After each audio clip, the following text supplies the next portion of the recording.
Hey guys, it's Mike from MasterYourMix.com here, and in this video I just want to share a quick little tip on something that you can be doing during the tracking stage when you're recording your guitars or your basses, and that is using a DI, or a direct box.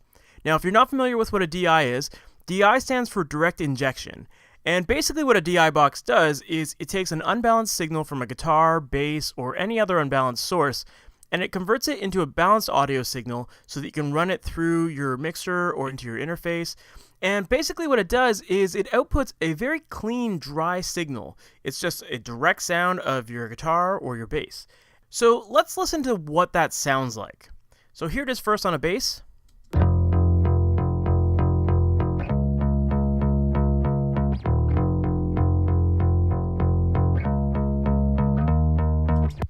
So on a bass, it sounds great. It's very clean. We get the full frequency, and we got a really nice clean tone that is very usable in a mix. And in a lot of mixes, you'll want to have this DI sound. Now let's hear what it sounds like on an electric guitar.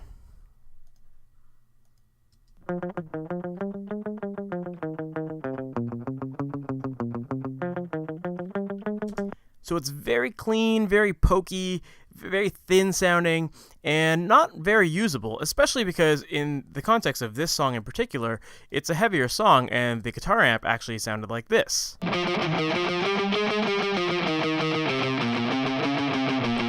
So definitely that DI wouldn't have been able to give us the size and the distortion and all the energy that the amp sound has. But there are some advantages to tracking with the DI, and those are mainly in the editing and mixing stages. So first, let's take a look at how to incorporate the DI into your recording chain. So basically, you start by plugging your guitar or your bass directly into the input of the DI. Now in terms of the DI, there's lots of different brands. There's Radial, Tech 21, ART, so many different brands. The important thing is that you plug your guitar into the input, and then you take the output and you plug that directly to your audio interface, into your recorder, your software, and that will get you that clean DI sound that I played for you earlier. If you want to record an amp sound at the same time, you would use the through port of the DI, and then that would go to your guitar amp. From there, you'd mic that up, and then you'd also send that into your audio software as well. And then you'll have a separate track for your DI and a separate track for your mic channels.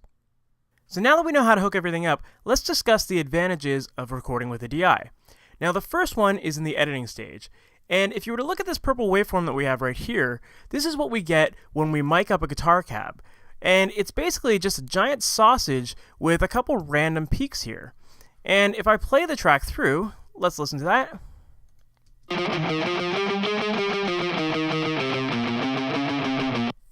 It's really hard looking at the waveform to figure out exactly where all of the strums took place. And if you're trying to edit this and make it a super tight performance, it's going to be very difficult because you can't clearly see where all of those strums took place. That being said, if we were to record a DI like I have right here, when you look at the DI channel, you can clearly see every single strum. So now if I were just to listen to the DI one more time, you can see it's very clear where all the strums take place. And all we'd have to do is if we group these two channels, our DI and our amp signal, anytime we make an edit to one, we make an edit to the other. So as you can see, it cuts across both of them. And what this allows us to do is really tighten up our performance by going in, and if you're in Pro Tools, you could use a tab to transient, and you could tab to the beginning of the notes, cut your regions, move things around, snap them to the grid. You can do all sorts of stuff and have a very clean idea of where every single strum takes place. And when you move it as a group, you'll not only be moving the DI channel, but also the amp signal. And after you've done all your edits and you've done your fades, you'll get a really tight performance. But sometimes when you've made multiple edits to the mic'd up channel here, which is the purple, what'll happen is after you made all those edits and you've got all your crossfades, sometimes it'll start to sound very, very fake. It'll sound very edited.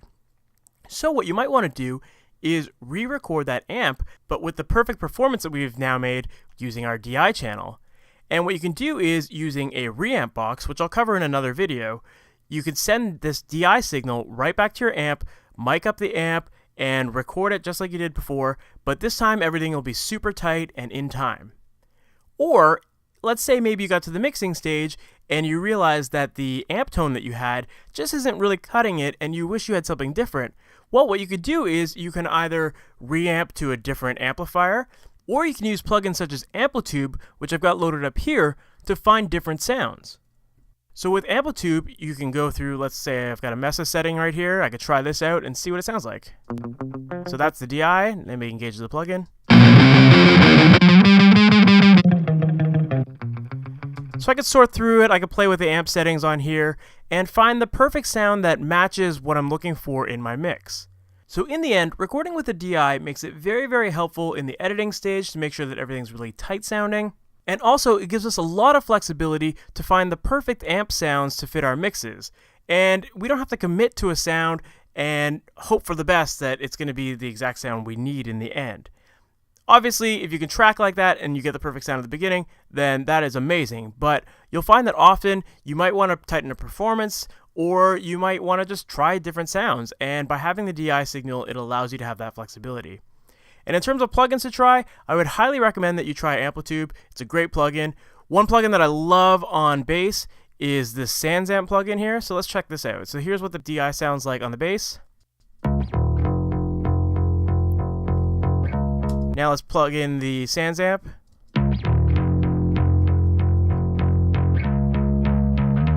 So it sounds like a bass amp. It sounds like it's running through like an Ampeg or something like that. The SansAmp not only comes as a plugin, but you can also get it as a direct box or as a pedal for your bass. And you can plug right in and you can simulate a lot of the amp sounds directly on it. So it's a very, very cool DI that you'll probably want to check out. I'll include links to the SansAmp below, as well as some other DIs that you might want to check out to record with as well. So guys, that's it. That's why it's important to record with a DI. You don't even need to record mics at the same time. It's up to you what you're looking for, but it allows a lot of flexibility in both the editing and in the mixing stage when you're trying to get your tones. So that's it. If this is your first time hearing about MasterYourMix.com, make sure to check out the website. At the top of the page, I've got a link to download your free copy of the Ultimate Mixing Blueprint, which is basically a guideline to help you with using EQ and compression in your mixes across a variety of different instruments. We talk about drums, bass, guitar, vocals, and I show you the important areas that you need to pay attention to when you're EQing, what to boost, what to cut, how to compress, and it'll really help you get your settings in a lot faster. Also, when you download that, you'll also be added to my mailing list, and every week I send out new video tutorials, tips and tricks to try, new blogs, all sorts of stuff to really help you improve your mixes. So make sure to check that out. Also, if you like what you saw in this video, make sure to subscribe to the YouTube channel so that you can get all the videos as they're released. Lastly, I'd love to hear from you. If you liked what you saw in this video, leave a comment below, let me know. Or if you have any questions that you'd like to have answered, feel free to ask them below. Or you can email me at info@masteryourmix.com and I'll get back to you and I'll create some new content and help you with your mixes. So that's it. We'll talk soon. Take care.